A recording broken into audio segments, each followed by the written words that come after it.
Mga kapayping, magandang tanghali mga kapayping. Ito yung imamaniho natin ngayon mga kapayping. Si Libby na. Ayan mga kapayping. Libby na mga kapayping. Yung ating mamaniho ngayon. Mga paps.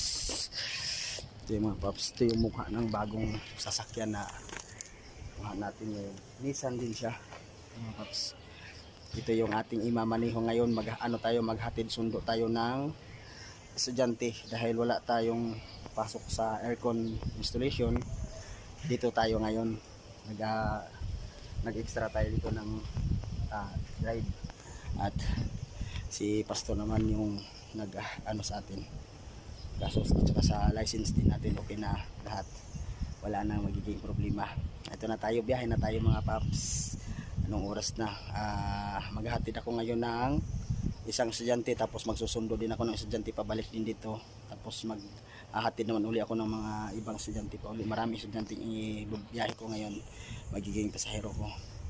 Thank you mga paps, and salamat sa inyong pagpanood sa aking video. Thank you. Ito yung maganda sa dito natin. Yan mga paps, kakarating na dito, bagong bago, makinis pa sa kita ni Inday. Okay.